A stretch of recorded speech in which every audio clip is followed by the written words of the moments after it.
Here at Wenyeji TV, we are dedicated to bringing you in-depth coverage of the latest news, events, and stories from around the world. Our team of passionate journalists, reporters, and documentary filmmakers work tirelessly to provide you with accurate, unbiased, and thought-provoking content. Program. Record-breaking rainfall paralyzed much of Hong Kong on Friday, with flash flooding submerging metro stations and trapping drivers on roads, as authorities suspended schools and urged the public to seek safe shelter. Photos and videos showed residents wading through murky brown floodwaters as heavy rain continued to inundate the densely populated city of 7.5 million. In some low-lying areas, streets were transformed into surging torrents, with authorities forced to rescue motorists stuck in their vehicles.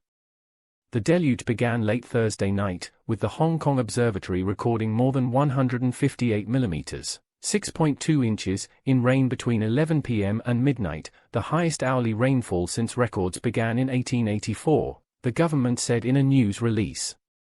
Some parts of city saw almost 500 millimeters, 19.7 inches, of rainfall in 24 hours, according to online weather data site OGIMIT. The extreme conditions caught many residents by surprise and came just days after Hong Kong was lashed by its strongest typhoon in 5 years. Typhoon Saola, originally a super typhoon, weakened to the equivalent of a Category 2 hurricane as it reached Hong Kong last weekend, but was still potent enough to shut down the city and cause hundreds of flight cancellations. 86 people were injured from the typhoon, the government said. Friday's deluge again caused widespread transport and business disruptions across the financial hub, with the stock market cancelling morning trading and all schools closed for the day. On Friday, authorities appealed to businesses to allow non-essential employees to stay at home or seek safe shelter, citing unsafe travel conditions. Videos from Thursday evening show floodwater entering the first floors of some buildings and shopping malls, with chairs and debris scattered across the floor. The government also warned there may be a risk of flooding in its northern New Territories district, which is adjacent to the Chinese mainland, after the neighboring city of Shenzhen said it would release water from a reservoir.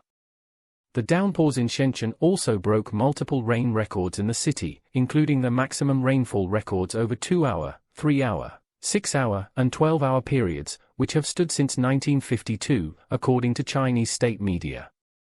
Shenzhen saw 469 millimeters, about 18.5 inches, of rain from 5 p.m. Thursday to 6 a.m. Friday, with kindergartens, primary and secondary schools shut on Friday, state media reported. Transport was disrupted there, too, with 6 subway lines suspended. Here at Wenyeji TV, we are dedicated to bringing you in-depth coverage of the latest news, events, and stories from around the world. Our team of passionate journalists, reporters, and documentary filmmakers work tirelessly to provide you with accurate, unbiased, and thought-provoking content. Program.